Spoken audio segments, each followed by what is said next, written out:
Hello, we're going to make a start. We have some amazing panelists here tonight.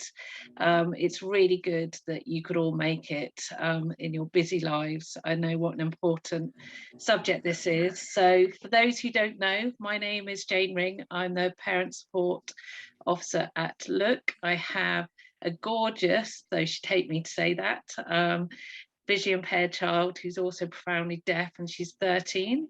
So it's an interesting age. And Look is a small national charity that particularly concentrates on mentoring for VI young people, but we also have our parent support group that meets fortnightly and also runs these events. This is the first one with Victor, which is brilliant. And we have a counselling service and other things. So check out our website if you haven't been involved or are interested. And I'm going to hand over to Charlotte to say a bit about herself and Victor. Hello everyone, I hope you can hear me okay. I'm Charlotte, I'm from Manchester, and I recognise a lot of the names on here. So you've probably been to some of the Victor workshops. I'm similar to Jane, we've both got gorgeous daughters. Scarlett's a little bit younger than Chloe, she's 11. She is blind with no useful vision with condition optic nerve hypoplasia. She is very lightly on the spectrum, but I've given up diagnosis chasing on that one, and she has a learning disability. So she's considered a low verbal child, and she attends a complex needs school. Victor, very similar to Look, a small national charity. Our main focus is around delivering events that bring families and young people together with the view to helping them improve things like employability, qualities of life. I work specifically in parent services by running the Parents Online Facebook group and the Parents website, and I do quite a bit of work around early years also. So that's a little bit about Victor. Is that all right, Jane? Yeah, and Charlotte at the end of the meeting will be sharing a bit about what the follow-up session, because today will be brilliant. We have got some lovely mentors and specialists coming to talk to you. You'll hear a little bit as well from myself and Charlotte, but I always find that there's so much that comes up, it's good to chat about it. So that's the opportunity next week on the 18th, and Charlotte will be hosting that with my support. So if everyone's happy, then we'll begin. Just so you know as well, we will do this in sections. So we're going to hear initially from the lovely Melissa, who works for a charity, Positive Futures, and her student social worker. So they will chat, and then we'll pause and have some time for questions. There's a lot of people on the call, so feel free to kind of ask questions and chat. Just so you know, my colleague Andrea, who also works for Look, is in the background. She'll be helping monitor chat as well. So we are hopefully a dream team, and you'll get a lot out of this evening. So I shall be quiet. I shall spotlight Melissa. I can't spotlight Melissa and Iona, I don't think, but I'll give it a go. But they're the people that are going to speak next, and hopefully they'll introduce themselves. Lovely, thanks, Jane. So hi, I'm Melissa. Do you want to say hi as well, Iona? Hi, I'm Iona. It's a bit weird doing this over Teams. It seems so strange. And we work for Positive Futures Northwest, which is a mental health charity based in Lancaster, and we support people with their mental health. I also I have a rare genetic condition called Alström syndrome, and that affects me in a few different ways, but kind of the most predominant sort of features of that are that I'm totally blind. I've got moderate hearing loss, so I have hearing aids in both ears. I have heart disease, lung disease, and kind of like a few other fun medical conditions. So we're kind of coming at this from a double angle, sort of a bit of a double hat. So Iona is our final year, final placement social work student. So I like to kind of think she's on the kind of the front line. I work remotely, but Iona's on the front line, and she deals with a lot of our service users who do experience loneliness and isolation. So I thought what we do is I could maybe tell you a little bit about kind of my journey, and then Iona can maybe some things that she's noticed with people coming into the centre, and then maybe a few sort of tips and techniques to overcome that. I was going to say, is that okay with everyone? But we've got a lot of people here, so I'm just going to assume that everyone is nodding emphatically. So my parents noticed my eyes when I was around 9 months old. And we went through like, is it a brain? What is it kind of thing? So we got my visual impairment diagnosis when I was around 2.5. And then I kind of lost all of my vision between the age of kind of 16 and 21. And around sort of that time as well, I had heart failure. So I kind of was in ICU for a while.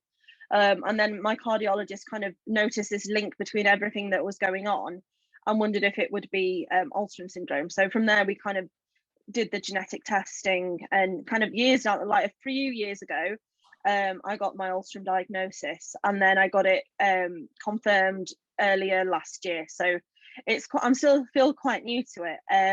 I always kind of went to a mainstream school. When I say kind of, I actually did go to a mainstream school, so I don't know why I was vague. So I went to a mainstream school. I've always had plenty of friends and, you know, had quite a good social network, but I have had periods in my life where I've not had friends, and kind of trying to understand and analyze it a little bit, I guess, in my later life. You know, I've been to university. I'm a qualified social worker myself, and I'm retraining at the moment as a counsellor, because that's kind of where my passion lies. And obviously for that counselling course, we've had to reflect and do a bit of self-analysis. So I think I was a big part of sort of pushing away friends. I think I got to an age, I think it was about 9, when I realised that I was different, and I had well, as I saw it, I had a problem. I mean, that's not the case, but you know, you're 9, so you don't think, no, as an adult. And at this stage, I became very isolated, very withdrawn. I didn't really communicate with my parents, so that's how I felt. But they noticed I've been very sociable. The school had organised, I'd kind of grown up with my best, you know, we were kind of like 6 weeks apart, so we were very close, and I'd known it all of my life. And then the school didn't feel she was developing properly, so we got split up, but they kind of didn't explain it in a proper way. And then at secondary school, I picked deliberately a very big secondary school because I knew that I wanted to go to university and I wanted to get used to a large environment. And all through secondary school, really, I had a really big friendship group. You know, I didn't, but looking back, I consider myself as a popular person. But I think I kind of not understanding how my condition, I mean, there's a lot I didn't know about my condition because it wasn't diagnosed. But also, I think when I look back at it and think of those times when I was isolated, there were times like when my vision was changing and I wasn't able to articulate that properly. So we could go out at lunchtime once we got past like 14. And I found it really hard to do that. So I didn't go out and I think if I could have just gone back and said to my friend, this is what I'm struggling with, and articulated it properly. And I think it's always kind of been my non-acceptance really of my disability that's really held me back. I think of situations and instances where I've kind of held back and not done things, and it's because I've had this fear of saying what I actually need and people not understanding or not doing it. So in my later life now, but in my life at the moment, my life's kind of a lot about awareness. So I run a group with Alström UK. We've got a group of about 5 girls between 14 and 17, and it's all about kind of that transition from child to adult, and understanding that I mean, I don't use the word normal, but what is normal. And the girls feeling like they have somewhere to talk, voice their feelings, those things. I think, oh, am I weird because? It's kind of a group where people have that sense of belonging, and we're all over the country. We're all over the country, but actually it's formed a really nice sort of little network. So I'm going to sort of hand over to Iona for a little bit now to maybe talk a little bit about what her experience of sort of loneliness and isolation, what she's seen working in the centre. So I'm a social work student. So I'm about 70 days into my 100-day placement at Positive Futures, and every day is something, you know, a bit different, a bit new, which I absolutely love. But everyone that walks through that door has had their own experience with loneliness and isolation, and I think that's why things like this are just so great, that, you know, we can kind of spread awareness and kind of start and facilitate, you know, like these groups and support groups and peer support groups. And I think that like mental health awareness week is just such a great cause to kind of raise awareness for these kind of issues. Does anybody have any questions about Positive Futures in general? I'm not sure how much kind of people know about the agency or kind of what we do. Yeah, please expand. That would be really helpful, I think, Iona. Thank you. So we're based in Lancaster, and we are open 5 days a week, Monday to Friday, and we're a mental health and wellbeing charity that helps support people with their mental health. And a lot of the work that they do, it's kind of through peer support groups or various social groups. So there's absolutely loads of social groups going on at Positive Futures. Like sometimes like you'd be sat in the office and you can hear like someone singing ABBA and tambourines everywhere, and it's madness sometimes, but it's just a great environment. Everyone's, you know, really encouraged to be themselves and kind of really come out of themselves. There is also kind of 2 courses that run called Looking Forward to the Future and Moving Forward with Confidence. They're kind of more like 10-week tailored courses. Yeah, if anyone has any questions, just feel free to put them in the chat and I'll try my best to answer them. I can't promise I'll know the answer. Yeah, so if you just keep me up to date with what's in the chat, because sometimes I don't always hear my screen reader, like kind of says it very quickly, gets very excited and wants to say it all at once. So if there's anything I'm missing, just poke me, Iona, that's fine. Metaphorically poke. Yeah, there's just people have asked about a bit more information about Positive Futures and your group, Melissa. So we'll add them into the resources that we send out to everyone, like post sessions, so everyone knows. Okay. Perfect. I think one of the key things that I would want to say about Positive Futures, at the moment we're running the Crisis Cafe, which is actually funded by the NHS. So between 5 p.m. and 9 p.m. on a Monday and Friday, and we are looking to expand to other days, but it will be by appointment only on the other days. But on Monday and Friday, we have a walk-in service where adults who are experiencing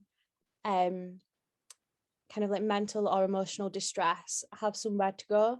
And it's funded by the NHS to reduce the amount of admissions for mental health. If anyone has any questions about that, do let me know. But we're trying to kind of get the word out there more because it's still early days. And we can kind of take referrals from absolutely anyone.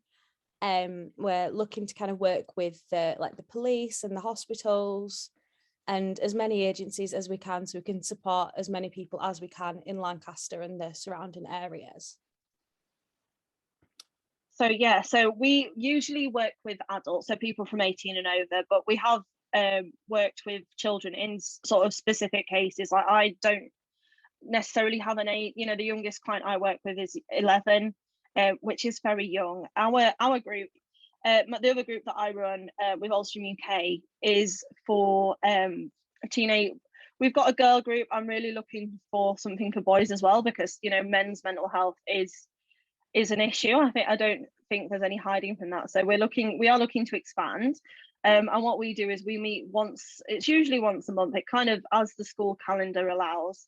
And the girls suggest what topics they want to talk about. So we've talked about long cane training, we've had a talk on guide dogs, we've done like makeup, because they're things, I think sometimes people have quite a stereotypical view of disability and things that disabled people can do. I mean, when I was told I was going to lose all my vision, and it is very superficial, I do cringe now, but my biggest worries were that I wouldn't be able to do my makeup and I would wear odd socks. So you know, like my brother, bless him, decided to wear odd socks so that if one person was doing it, there'd be a bit of a gang, and he still does that to this day. And I had a brilliant rehabilitation officer who was actually a male, but you know, actually got his wife to teach him how to put makeup on and showed me how to do it. And plus I have kind of, me and my mum do little girly things together.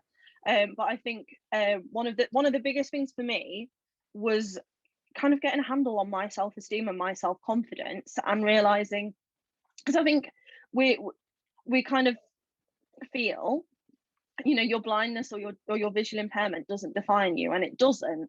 It definitely doesn't. But because of that visual impairment, there's no getting around it. There will be things you have to do in a different way. So a big thing for me was actually getting my self-esteem to a point where I felt, you know, I do things differently. That does not have an impact on me as a person. And they're things, all the things that I do with my clients at Positive Futures, I've tried. I kind of think you're the best test for whether it's going to work or not. So I thought we could kind of, between the two of us, we could kind of demonstrate how the technique works. And this is for creating positive affirmations and kind of creating a good word list that you can create with your child. This can be done, it's dependent on what works best for you and what works best for them. So you can do it in a voice recording, so they have a positive word voice note that they can go to when they're feeling down, or doing a poster could be really fun. And what we do, the idea is it's looking for things that you've done in the day, tasks you've done in the day, asking your child like how they'd feel about another person doing it. So a thing I often use is, if someone's cooked a meal, how do you feel when they cooked a meal? And then they come up with some words of what they would say for when somebody's done that.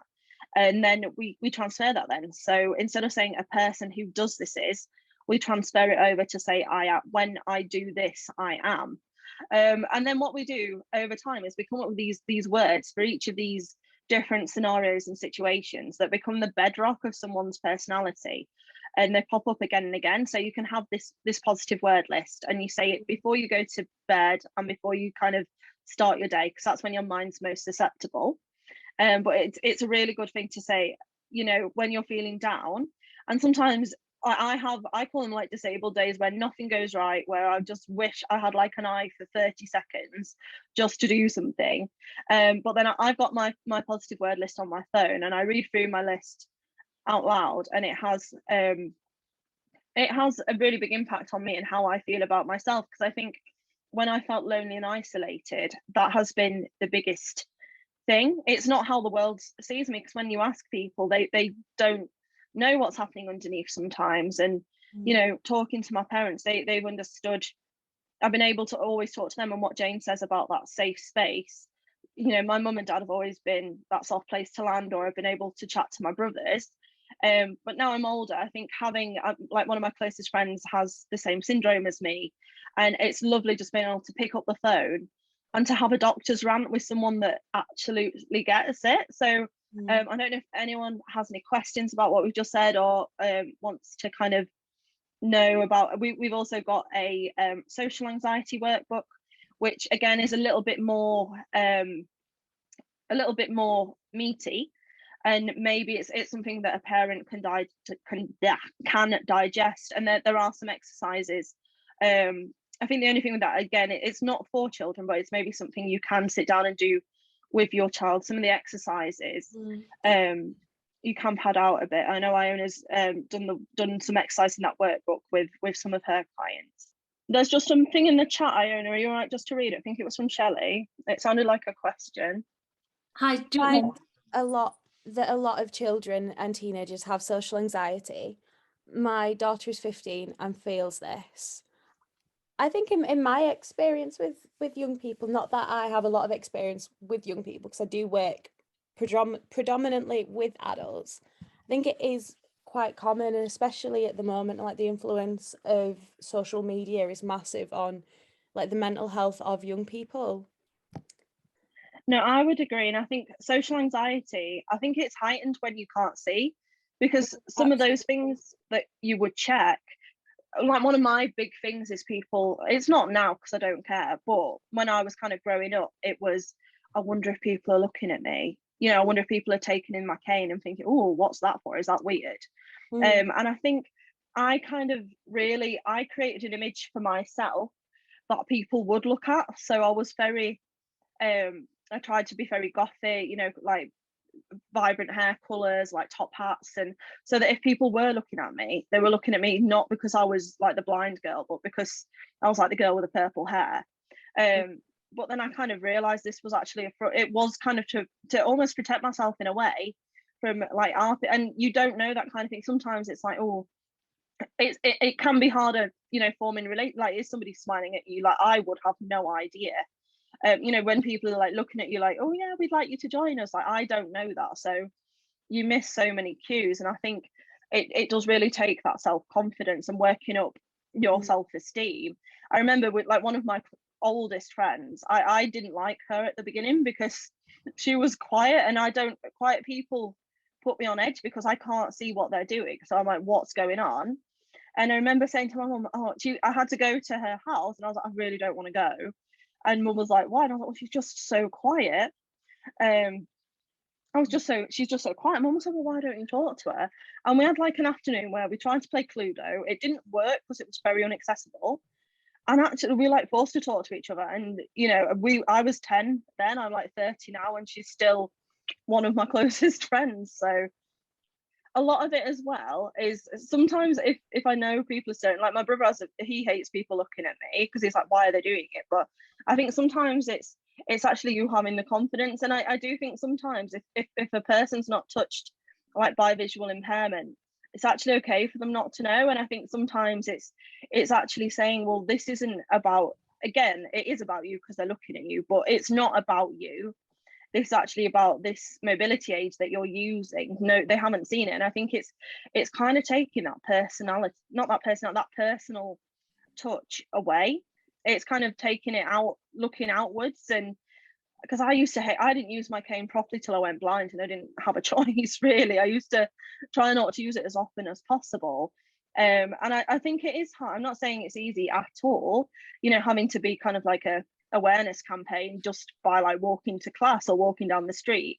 But I do think I have seen a difference in how I feel, and I've had to take that away because the anxiety that I felt about people looking at me, I felt really bad about it. I felt really bad about it, and I felt like I was weird. To be fair, I am weird, but I felt like I was weird, and that was a bad thing. So I did a lot of work on myself to understand myself, and actually, if people are looking at me, that's fine. I've said to people, like, if you can have a picture, because then you can take it home and carry on the journey. But I do think, you know, and I am aware it sounds very easy me saying it, but the years of me living it really weren't easy, and I've had a lot of help. I've had a lot of counselling over the years, and I've had a lot of hard conversations like with my parents, and I'm learning now. You know, I don't like saying, but I'm like 30 now, and my friend came over in March, and they were like, oh, should we go to town? And I still felt really scared of saying, I'm going to need some help getting around, can you help me? And it worked. It was absolutely fine. When I said that, she was like, of course we will help you, we didn't expect not to. And it was so empowering actually saying that. But I think a big thing is being comfortable with saying what you need. And maybe, I mean, talking to my mum, like we didn't ever think of like, oh, to tell other parents like what might be helpful. We kind of we got by and everything was really fun. But maybe something that could be helpful is having maybe a bit of a like sort of do's and don'ts, and maybe just saying like, oh, this is helpful. And it's more what's helpful, because people want to help you, but they don't want to appear patronizing or get in the way. So I don't know if you've got anything to kind of add, Iona. Can I pause? Because yes. There's been lots of comments. Andrea, do you want to go through them? So there's been quite a lot of comments about, people have been saying, the first one, which I read to you, Melissa, saying that her 15-year-old feels the same. Somebody commented about the cane and how family just feel the same. Everyone's very interested in getting links to the work for Ellen's just commented about social cues and picking up on them is really difficult, which is tying into when you're saying when people are really quiet. I think I pretty much covered it. Please shout at me if I haven't.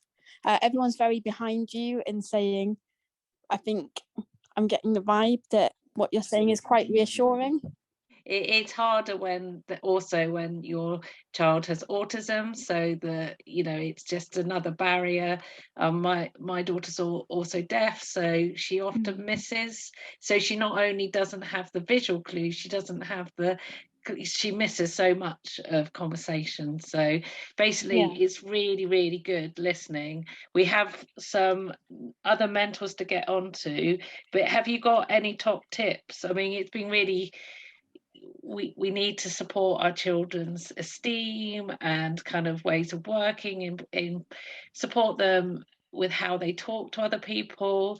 Are there any other things that you think? I think what would be nice to know, Melissa, is you've always I've met Melissa a few times, and she's sounds like she's got some great parents.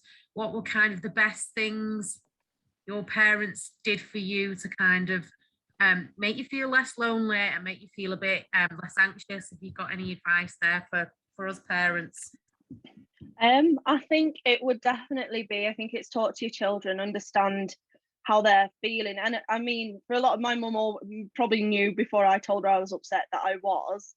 And we've always had really sort of clear conversations about how I was feeling. I know, like, once I didn't get invited to a birthday party because it was like a rollerblading party, and I thought that I wouldn't be able to do it. So mum I'm not suggesting this, but mum did a whole party for me so that I kind of didn't feel lonely, and we had a great time at like a ballpark. We had cake and everything. But I think it's actually just being on a level and letting them know it's okay. We always try and be the most positive version of ourselves, but sometimes you just have a day where it just all catches up to you and this is unfair, and it is unfair. And I think maybe like take the pressure off yourselves. You can't, I know, like I love my dogs, they're my children. You love your children. You all love your children, but you can't fix, it's not necessarily about fixing. It's having the best life and doing what you enjoy with what you have. So I think we've always just had time as well to know, like, that is unfair, just come for a hug. It's okay. It's okay not to be okay. And my mum and dad always told me to try my best and put my best foot forward, but at the same time they've always been there for me for if things haven't happened how I wanted them to. The times where I felt like I have no one, I've said to my parents, I literally have no one. Just to let you know, just tying into that, Angela has commented saying that her child finds it she's hearing impaired and she finds it easier to talk to adults. Yeah, I always loved adults. Like, maybe got me into the kind of role that I'm in now. Like, I loved earwigging, I loved grown up conversations, and probably what we'd call gossip nowadays. But I kind of think adults, they talk a lot louder. They don't mean to. I mean, I struggle kind of if I don't have my hearing aids in, or if I'm in a big group, I really struggle. So all my friends kind of know that I will mishear them, and we're actually, if I say something wrongly, like, we can have a joke about it and it doesn't upset me because I know they've accepted that. But I used to love hanging around with adults when I was a child. Like, the dinner ladies at school would be like, do you not have friends? I'm like, no, I do, but I'd like to hear what's happened to Jenny's husband, if that's okay. I'm halfway through the story. So I do think that's maybe, and we're in a very adult world. We have a lot of hospital appointments. Sometimes we have a TA in school. So I think you kind of in a more adult world anyway, and it's like, oh, you're not going to run off and play because that's something that's maybe a bit scary. So you do kind of like, I'll just sit here and see what's going on, kind of thing. So I think that's something I definitely relate to. Brilliant. Thank you both so much. You're here till the end, aren't you? So yes. What we're going to do is move on to the next panel members, who are 2 Look mentors. But if questions keep coming in, then we'll ask them again. There'll be another chance at the end for people to come back. But thank you both for your insight. It's really good to hear about Positive Futures and what you're doing, and any hints, tips, or anything you can share in the chat as well. We will follow it up with a document and pull all the resources. So thank you very much for now. Brilliant, thank you. Thank you. Good. So hello, my name is Kaya. When I was 15 years old, I was diagnosed with a non-cancerous brain tumor. Unfortunately, and I had to have a 10-hour operation to debulk the brain tumor, which was fortunately successful. Unfortunately, on the same evening as my operation, my mum died due to a heart attack of all the stress of what was happening. So my life was literally tipped upside down. The last 10 years have been very, very difficult to adapt to a whole completely different life. But fortunately, my dad has been so supportive and has helped me so much. Also, I first started at St Albans High School for girls when I was 15, and they were not supportive whatsoever with my visual impairment and were not happy to help me in any way possible. So I decided to leave the school and move to the Royal National College for the Blind, also known as RNC in Hereford. At RNC, I managed to successfully pass my A-levels, and for the first time in my life, it was a place where I actually felt included and also part of the whole college. What was fantastic about RNC, they taught me how to be independent as a young vision impaired person. Also, I met other people who were also vision impaired or blind, who were exactly the same age as me and who will go through the same situation, which is brilliant, because when I was at St Albans High School, I was the only person in my whole school who was vision impaired or had any type of disability whatsoever, which was really difficult to cope with. And then a few years, and then also for me, the RNC was the first place, and the fact that I felt so included was fantastic. The teachers were very understanding, and also it was fantastic to meet other people. After I went to the RNC, I decided to go to Worcester University to read business and marketing. Unfortunately, Worcester University was not very supportive with my visual impairment, and they, likewise with St Albans High School for girls, they were not happy to help. Although on the positive side, I decided to go for the disability officer at Worcester University, and unfortunately I was elected as the officer. Whilst I was the officer for the university, I went on BBC Radio 4 to talk about what it's like to be vision impaired and study at university. I also attended a roundtable meeting with Chris Skidmore, the education minister, to talk about disabled student allowance, and also the funding and also equipment, which wasn't always as accessible to use for a vision impaired person, and also the funding and note takers didn't always turn up to my lectures. But unfortunately, I managed to resolve the situation. After Worcester University, I decided to move to the Open University to read psychology with counselling. I'm now in my second year at the Open University, and it has been fantastic. Not only is the website really accessible for vision impaired and blind people to use, but also all the tutors and lecturers are so understanding. I think now that it's been 10 years since,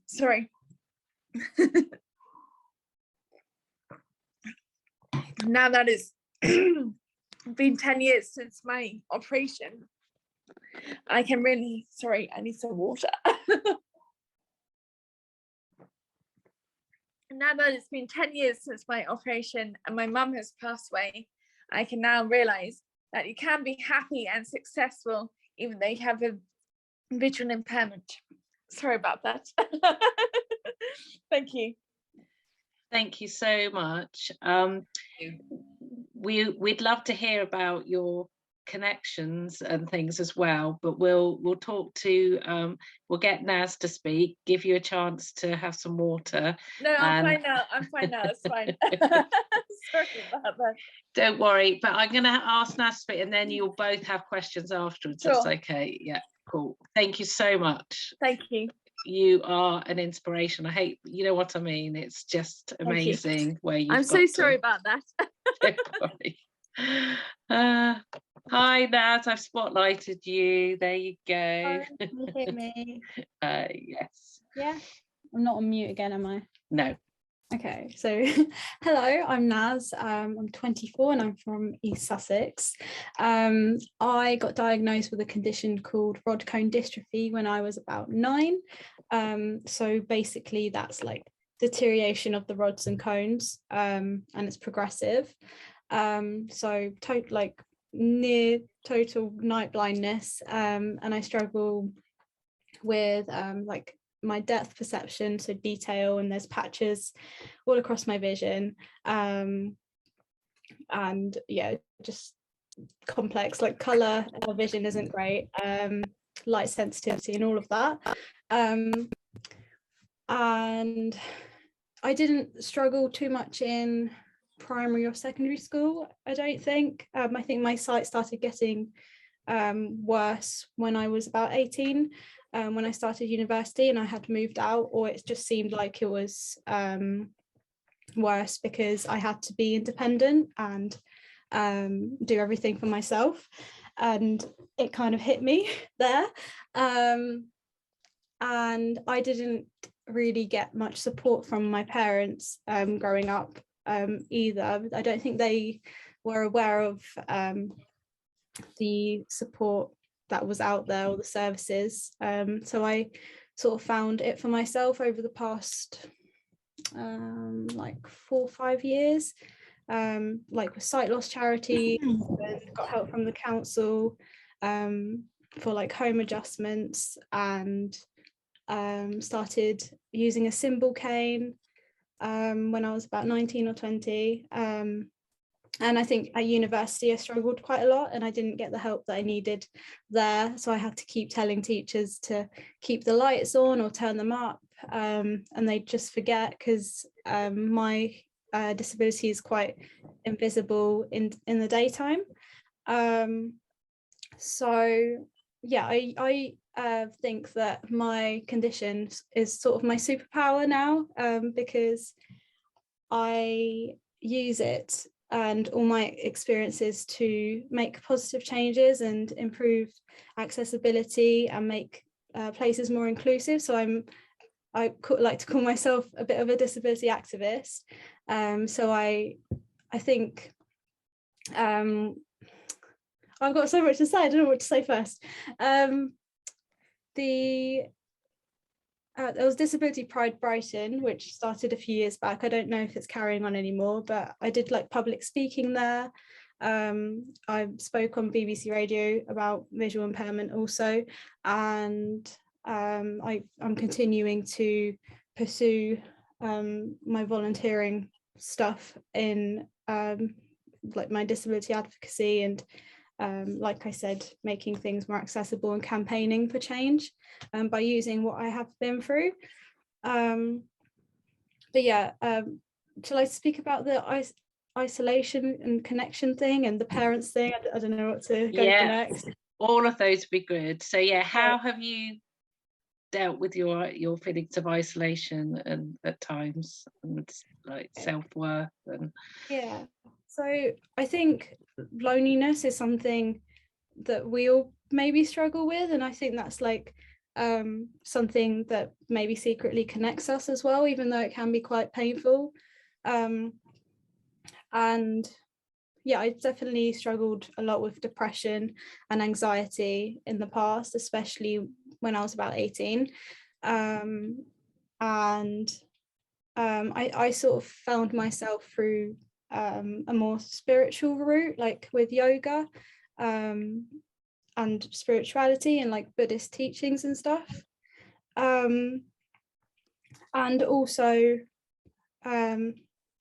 finding people who shared similar experiences and getting connected with them really helped me as well. So like I went to a young people's social group that was specifically for visually impaired people, that was in Brighton, and that was a monthly thing, and I would go there every month to sort of regain my sense of self and not feel alone, and just talk to people who fully understood, and they are the people that fully understand, because they go through it. And even though there's like the people that don't have the same condition as me, and they have like we all have different conditions, but we all share similar experiences as well, and we can relate to each other, so that helps combat that feeling of aloneness a lot, I think. And also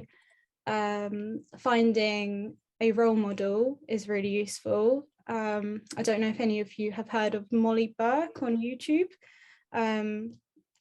She's like this motivational person who has retinitis pigmentosa, and she does amazing things and has achieved like so many great things in her advocacy. And I just looked at her and I was like, oh, she's using this for like a positive thing, and it's not all gloom and doom, and maybe I could do this too. And that really inspired me. And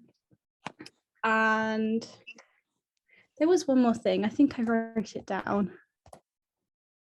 If you have any questions, by the way, then yeah, go ahead. I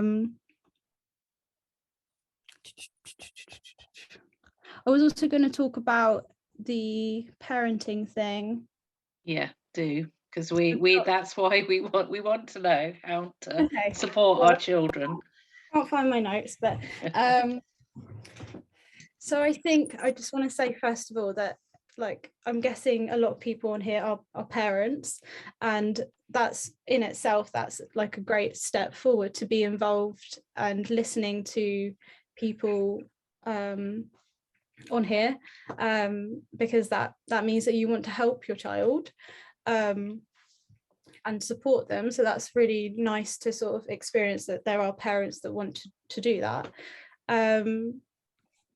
I think from my personal experience, because I didn't get much support in that way, I can sort of pinpoint what would be like, what would have been nicer and better, what I wished would have been different. But also saying that parents do, I think something that has eased my frustration and anger a lot is sort of like believing or affirming to myself that parents, or anyone really, parents do the best that they can with the knowledge that they know. Obviously I don't know, I'm not a parent, but I'm sure like you do everything that you do is out of love for your child, even though it may seem different for them. But yeah, my parents always try to sort of want to fix the condition that I have, which is uncurable. And I think that's a common thing with like parents with their disabled child or children, because I don't know, I'm seeing that in some ways that's part of the process, like wanting your child to be healthy and happy, and wanting to help them by fixing the condition. But also on the flip side, I found that quite sort of detrimental to my well-being, because I like, once you try to fix the condition, it can make the child feel like that they're the problem that needs fixing. And I think that the best advice would be to support your child manage their condition, rather than spending your energy and time on finding solutions to cure the disease, because if that will come, then that's great, that will come and you'll hear about it, And yeah, there's a lot of ways that you could be using your time other than trying to fix something that may be out of your control. I don't know, like, as it could be literally helping them decorate their cane to embrace that. I've seen people do that, and I think it's really cool. And yeah, finding a role model for them. That YouTuber is a great one, Molly Burke. But yeah, not making them feel like they're the problem or the condition is the problem, because then they think that they will end up thinking that it's their fault and they're that they're the problem. Andrea, has there been some questions in chat? Yeah, so there's two for Naz, which I have right here. So the first one is, do you have VI and non-VI friends? And the second one is, what do you mean when you said your parents tried to fix you? Does that mean they took you loads to doctor's appointments and for second opinions? Yes, so you can answer those in whichever order. Okay, so most of my friends are sighted and don't really have any disabilities. One of my friends do have similar conditions to mine, but I don't get to see her much. But yeah, I am mostly surrounded by non-VI people. So volunteering in for blind and visual impairment organizations and stuff is really important and crucial for my well-being, because it means I get to speak to people and connect with people who share similar experiences and are like-minded. So yeah, that's that question. Second question was, how did your parents try to fix you? Okay. What did you mean by that? Yeah, they definitely took me to a lot of doctor's appointments. We went to Turkey. Well, they're from Turkey, but yeah, lots of eye appointments, and it was year after year, like just of them being like, oh, let's take you to this doctor, let's take you to this doctor. And in the end, I was like, actually, no, I'm not going through this anymore. I'm not going through these eye tests anymore. Like, this is horrible for me. I don't want to keep hearing that I'm going to be blind at a certain time in my life and like lose more and more of my vision. Like, I know this. Why do I need to keep going through this? Like, this is not helping me in the slightest. So yeah, I think it's harder for parents than the child going through it, because I think it's very confusing for them, and it's hard for them to understand. I think they just try to understand by trying to help in ways that don't help sometimes. It's also about getting the support. If parents have got really positive kind of habilitation officers and the right people working, they can be shown all the possibilities. So it really depends as well, the kind of professionals, I think, as well, maybe. Yeah, you're getting a lot of support. People are saying, somebody said universities are a law to themselves. And everyone's wishing you good luck, and thank you so much for sharing, both of you. Yeah, thank you. Thank you. Kaya, how do you make connections with people now? Where do you get your sense of belonging from? So fortunately, when I went to the Royal National College for the Blind, I met a really nice group of friends who I still keep in contact with, you know, I think just the fact that we're all vision impaired and blind, and we're all in the same boat, so we understand the daily frustrations that we encounter, which really helps actually. And we were talking every day during in the first lockdown, and that really helped actually, just to share, you know, each other's worries or what's happening, that sort of thing, which really helps. There's another question coming. I'm not sure which one wants to answer. Could you comment on the difference between mainstream and specialist schools? Yes. when I was at mainstream, my teachers they just did not want to help whatsoever. And for example, in my GCSE mock exam, my teacher lost my papers, but also they gave me a paper exam in font size 12, even though I said to them that I could only read in font size 36, and every other page was upside down to read, so that was also very difficult. And although I'm also colorblind, and they put 3 sections of the exam in 3 different colors, so it's just ridiculous. But when I was at RNC, I felt that the teachers definitely went the extra mile to accommodate your visual impairment, which really helped so much. And the fact that nothing was a problem as well. Another question is, and I'm not sure who on the panel would like to answer this, what is the best thing that Open University has done to help? Did you mean Open University or every university?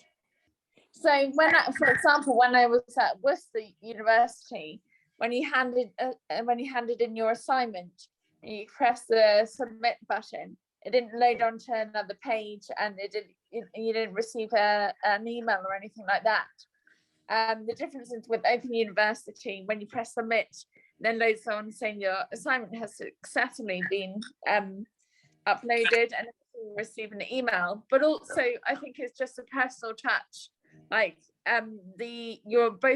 all of your lecturers give you their contact details, like even their mobile number, to call them if you need any help, which is just fantastic.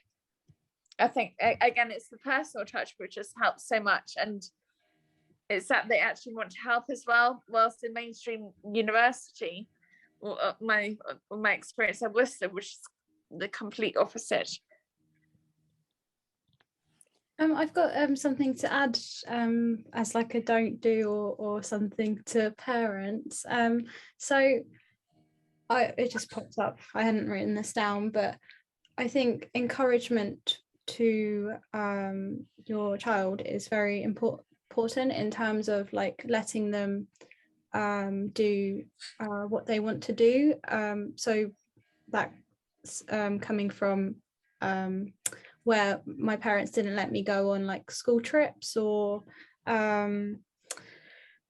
were very funny about me going to university and moving out, and sort of just going out in general, because they were very sort of strict, and I think just scared that I'd injure myself or trip over, or yeah, they weren't giving me that space to learn to be independent, and I had to rebel a lot and just be like, and just go to my university audition thing in secret and tell them as like very near to when I was moving and going out, oh yeah, I'm going to university, like, and I'm moving out, bye. But yeah, so yeah, very like, yeah, try not to be so strict, and believe in your child that they can be independent. I live on my own now, and it's really difficult and it's hard, but I'm learning a lot, and I'm learning a lot of life skills as I go along, and like just from basic things to cooking and just, I don't know, paying the bills and cleaning, which I'm not really good at, but you know, taking bins out and stuff. These are all like life things that build you, and yeah, it's just important for if your child wants to do that and be independent and live on their own, to let them. And yeah, I just wanted to say that, add that in.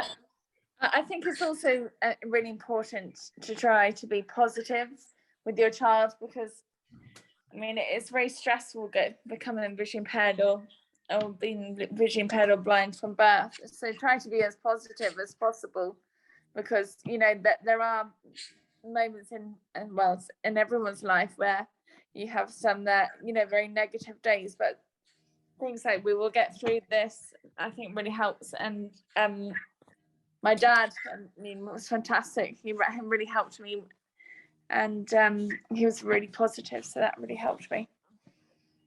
Thank you both so much. There are a couple more questions, but sorry, Andrew, I was just going to say, if our there's one about playtime and things, and in a minute Charlotte and I are going to share our experiences with our children who are younger, but I will just go through that there's a super quick one, which while we got the mentors, is just look up the mentors to somebody aged 11 or so, which is that's the quick answer.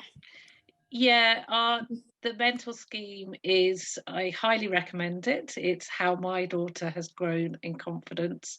The mentors, as you can see, are amazing. There is a waiting list, I think, but also we are starting our new sessions. They were called youth forums, but they're going to be called life hacks now. So mentors are going to kind of host these groups, and you don't have to be a mentee to be part of that. So look out for that. We'll make sure that we share it. It's a online group, but it's mentors in charge. The look staff don't have a look in, and hopefully it will be really positive. Again, that room, that space for people to chat, share experiences. Sorry, Andrea, were you going to say something else? Yeah, I was going to say, I think they're taking the next cohort of mentees in winter, but please, if you are interested for your child to be mentored, please put your request in and we can get to you as soon as possible. Brilliant. So thank you both. You're still here till the end as well, aren't you? So people can carry on putting questions in the chat. But I unfortunately have to leave. So okay. Any other questions for Kaya? There's a brilliant to hear from Naz and Kaya is a little comment, Naz, so thank you. I think everybody is it's so good. So kind of really there's one more just for Naz directly, was do you think your parents are strict because you have a disability, or are they just like that? Sorry if I read that wrong. Yeah, so I think my dad was naturally strict because I'm his first child and daughter, and he's Turkish, and on top of that, the disability thing is something he has admitted as well. Thank you. So yes, I just saw a comment about somebody thinking about whether they put their anxieties onto their child, and I just wanted to say, as human beings, we want to self-preserve ourselves and our loved ones, so we constantly look for danger so that we can plan for that danger and keep ourselves safe. So and as human beings as well, we look for patterns, because patterns tell us how to live our lives. So I think when it comes to society, we look for patterns in society, and sometimes when you have a disability or a difference, you don't necessarily fit those patterns. So I think sometimes it really gets you to question, you know, oh, are we strange? Are we not doing the right thing? And I just wanted to kind of reassure, you know, I think it is normal to think like that and normal to look for those anxieties, but it's kind of then having those anxieties, but kind of planning around them and having an open conversation, and kind of being confident in yourself as well. Not just your child, but it's being confident in yourself that you're doing enough, you love that child and you love them, and you're promoting their sort of empowerment and independence. And I think, you know, those things are really normal to kind of to think and feel. So sorry, I'll shut up again. No, that's brilliant, and I agree. Sometimes I think as parents we do get it wrong, and Charlotte M will say she did some sessions, and I always remember the kangaroo. Let's try not to be a kangaroo parent where we don't let them out the pouch, but is it be more dolphin, Charlotte? That kind of nudging support. That's what we should aim to do. But it's also, you know, I say to Chloe, I got it wrong when I get stressed or I'm really anxious, and I will explode a bit, I always go back and say I'm sorry, because then she knows that it's okay for her to do it sometimes too, because it's stressful sometimes. Allowing our children to go off and experience things is really nerve-wracking for us, so learning how to hold on to it is hard too. And I think you're all doing a brilliant job. Anyway, I am going to speak now, if that's okay, not for too long, but I wanted to just talk to you a little bit about my daughter. So Chloe, like I said at the beginning, is deafblind, very unique. She doesn't have a syndrome. So we've always had a lot of people working with us, but so there's her dad, but who didn't always have the answers. So she was born profoundly deaf, but she had bilateral cochlear implants at 18 months, where she became so curious about the world. It was very small before then. And we found, so I just got to talk about her kind of her friendships and her kind of experience at school. We've always had one-to-ones. In her case, they're multisensory workers who, alongside me, helped her into the world, would take her out and about and kind of show her different experiences. And they came to school with her as well. And the primary school was really joyful. The head looked at me, and Chloe was there and her dad, and said, we really want Chloe in this school, which really makes a difference. I think from the moment she was there, the way they worked with us as a family, the way all the professionals kind of were respected within the school, the way, you know, I've always felt that Chloe was celebrated, and she was celebrated for who she was, for her disability. There was Sense did a deafblind awareness big event, I think in the first year she was there, and it was a pom-pom challenge, and the school completely took it on board and got all the school making pom-poms, and they made so many, they covered the head, you know, with the pom-poms, and it was in the local paper. But it really celebrated her. This is this child, and she has sensory loss, and we accept her. And I used to go along to the kind of fairs as well and do some Braille. I'd make Braille bookmarks, and I'd teach other people how to do the Braille alphabet, because Chloe is a Brailleist, just so that she wasn't so alien, that people could see how she learnt.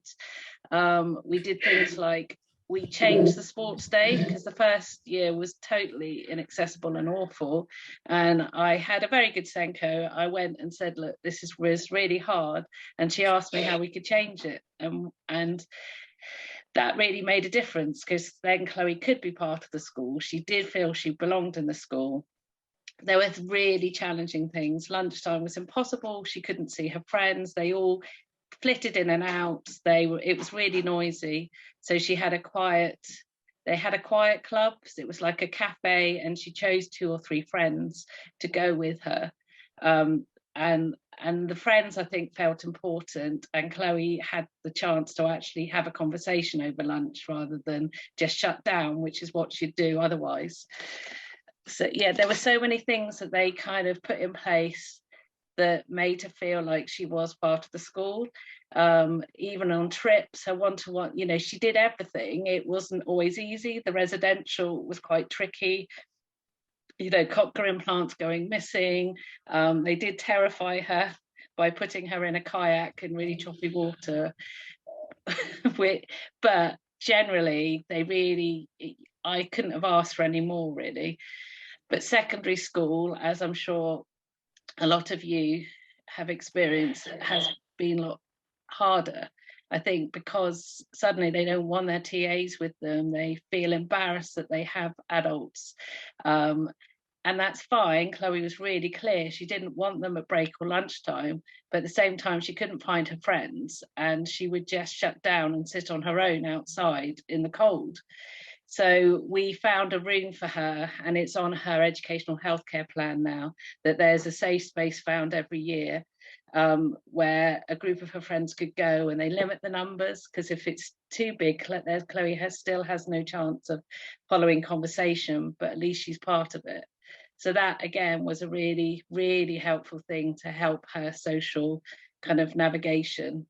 She's a lot younger than her peers, so I think one of the hardest things she struggles with is that she doesn't have the same kind of references, cultural references, as everybody else, and that is hard. But I kind of think I've helped her feel and understand that it doesn't matter, that she is her, but it's taken a long time. I mean, year 7, she was hiding in the toilets and crying a lot, and it really felt like she hated herself, but she couldn't talk about it. And somebody suggested that she really liked squishies. They're her way of kind of, I don't know, calming herself. So she'd come home from school and she couldn't talk to us, but we put a pot on the table, and a bad day was a lemon squishy because it tasted nasty, and a good day was a cake. So at least we'd know without her saying anything whether she had a good or bad day, and we could reference it. And the other thing she did was, her mentor, Andrea, who is on the call and works for Look now, did a little video for her friends just to help explain how she learned, and the fact she wasn't being rude if she, joining in was hard for her. So that was really helpful too. But it has been a real challenge. But the two things that I just want to tell you about before I finish and Charlotte talks about her daughter is she did the school play this year. She tried it in the first year and it was really hard. They didn't know how to include her. She was basically stuck at the side of the stage. Kind of was a bit sad really, but this time they've known her for 3 years. She had her one-to-one from the school, do all the rehearsals as well, which she identified she needed, and she was incredible, and she learned all the choreography, which was quite in depth, and was fully part of it, and she absolutely loved it. And she is hopefully moving on from the school now because it's got a bit hard, but she's being left with this feeling of belonging, because she said there was all these years and she wasn't just the weird blind child anymore, that people knew her and her quirkiness and talked to her now. So that was a really, really, really positive thing, that kind of she found a way of feeling she belonged in the school. And she's just done a 10 tours Jubilee challenge with the school as well on her own, because they don't have a team as a mainstream school, but she walked with her buddy dog 7.9 miles. And what was really nice is that there might not have been any other children from her school walking with her, but all the teachers that were there for the rest of the groups lined up and cheered her. And again, I feel that was good. At least she feels like she belongs, and the teachers recognise her and the teachers value her, and her buddy dog got a medal. So it was very good. But yeah, I just wanted to kind of share a little bit about kind of what Chloe's been through, and how she does say now, I am okay, I'm me. And the other thing we've done is she started going to a youth club with other children with additional needs, and again she says she can just be herself there. So that's really positive. It's not easy, and I wish that it was easier, but actually I feel much more confident now. She's finding her way, and I'm trying to let her tell me when she's had a bad day as well. Okay, so that's me. Okay, so I'm Charlotte. I'm mummy to Scarlett, who I said before, who has complex needs. So as we've heard from the people who've been speaking today, the visual impairment can cause barriers that can affect mental health, and especially around social situations. So that's a huge barrier for Scarlett. But the what I found has made things a bit more difficult for her is the inability to talk.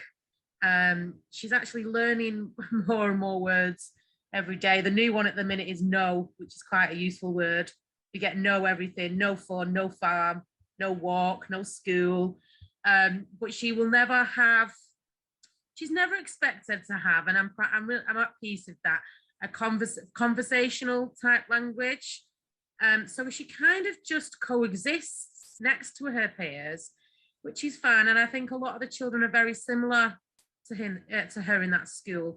And the way that they get them to interact is like a welcome sing song when they're all in the room, you know, so that everyone's saying their name, and it's kind of creating an identity. And it really helps with, you know, when they all first start in the classroom at the beginning of the academic year, a lot of them are very sensitive to different sounds, and there's a lot of noisy kids in the class. So I think it helps them associate a name of a person with a sound, because they're all kind of like low or non-verbal children. And you see steadily throughout the year that they're able to identify each other from attaching the name to the sound. And although it's not a conversational friendship, it's still an interaction. It's still them. It's still a peer group. It's still them learning each other's noises. And there's a little girl in Scarlett's class who was a massive fan of like the noisy cause and effect toys. And her and Scarlett are both very keen on one of them. So there's a whole session about it's Paige's turn, and then Paige gets to hold the toy and listen to the noises, and then Scarlett gets to hold that toy and listen to the same noises, which they can both hear. I think they're just both very assertive young ladies who want the toy in their hand and the noise right next to their ear. So I think what I'm trying to say by that is that her friendships may not always look the same as normal friendship groups, and Scarlett will always have 24-hour care. There'll always be someone kind of in charge of her safety. There are alternative ways around that, especially when it comes to things like autism and social cues. You know, it's coexisting to an extent. But she does say friends, and she will mention certain names of people in the class, and that would have stuck in her head, and then she would have had that ability to say that word or that name because it's meaningful for her. And although we can't see that it's meaningful, they won't ever go like on a night out together or anything like that. You know, it is her being used to having other people in her life other than just her parents and her teacher. So I think the complex needs school that she attends has really supported that. I must admit that I did get like a little bit upset when it came to things like birthdays, because Sonny's got my little boy who has no additional needs. There's 30 children in his class, and we can invite all of them to all the parties that they've had over the years. And then I always used to like overcompensate with Scarlett, like take her on holiday, or, you know, because she couldn't have parties. But like last year, I just thought, right, who are all the people that talk to Scarlett when they see her out and about in our like local community? Who are the peoples whose names she remembers? You know, and it wasn't actually any children that came along because the environment wouldn't have been suitable for them, but like ex-key workers from her school who had moved on to different professions came along.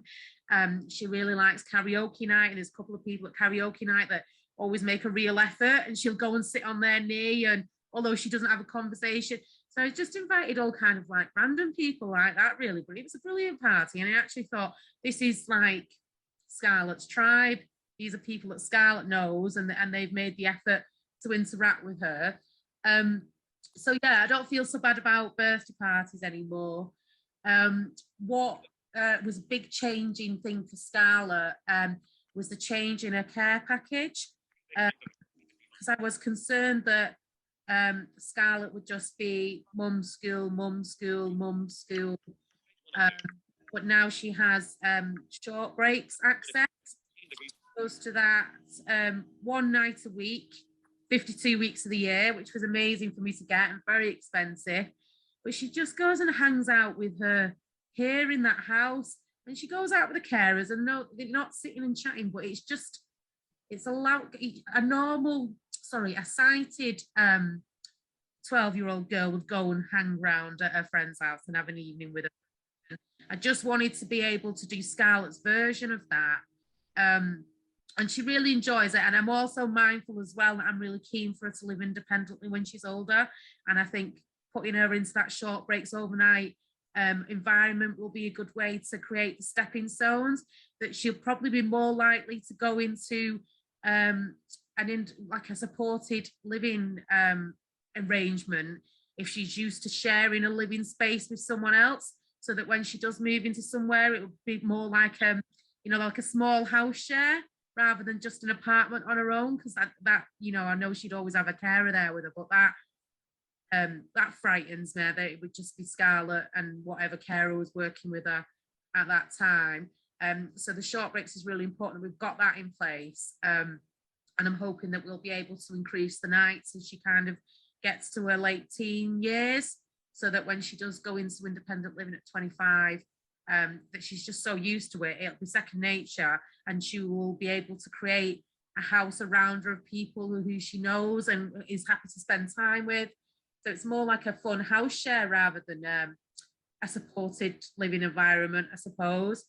And another big thing we got via a care plan was PA hours.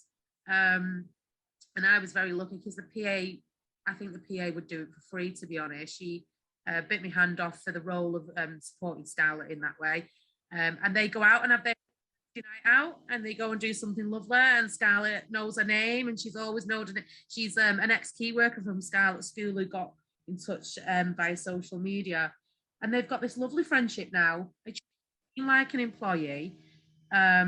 So Scarlett really has got a very healthy social life, and I think I've always been concerned that she would become isolated, and maybe she'd just keep her with me forever, so that she would never be lonely, but that it's not sustainable, and I'm very much likely gonna die before her. So I wanted to have her version of independence, and I don't want her version of independence of just being used to be sat on her own with the music, with a carer just coming in and checking in on her.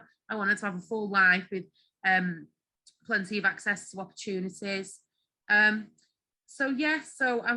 My segment is for any of the parents in here who've got children who are not just visually impaired, but have got issues around speech and language and communication and social cues, and perhaps who might always require 24-hour care. So I'm sorry if it's not been completely relevant to all of you guys, but me and Jane wanted to touch on this, didn't we, really? Because we do find often that there are people that have got complex needs children in the crowd. What do we call you? In my viewers?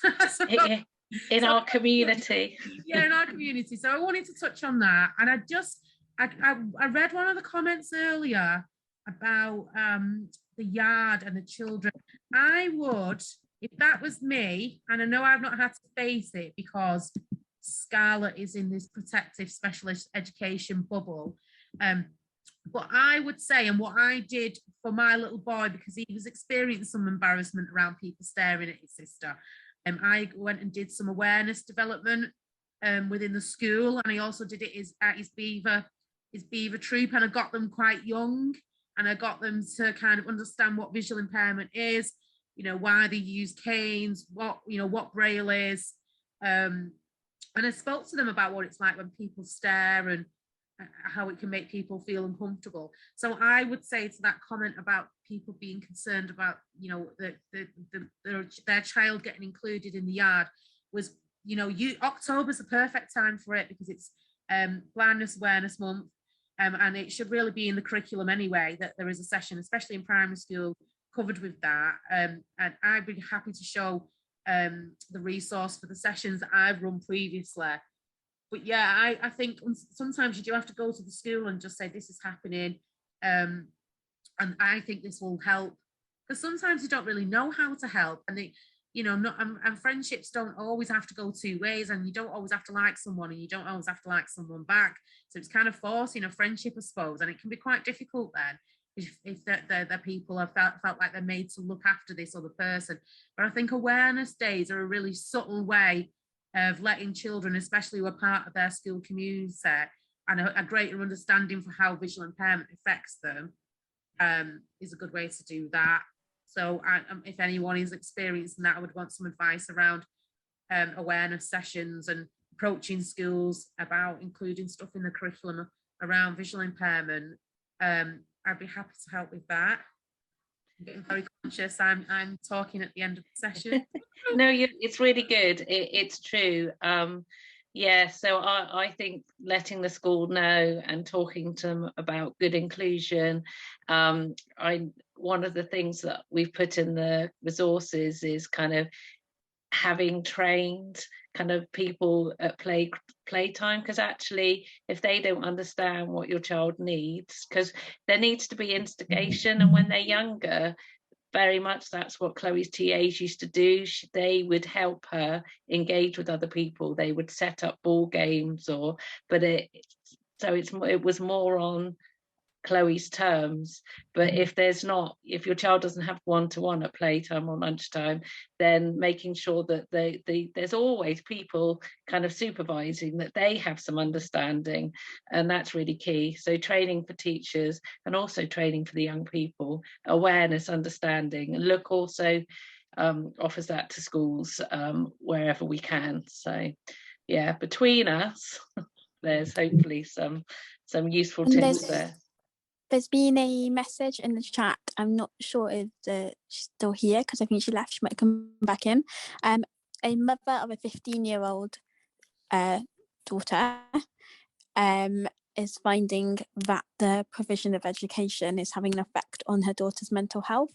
So she is now doing a survey with University College London, and she's asked if any of you want to do the survey to get in touch with her, and her email address is in the chat.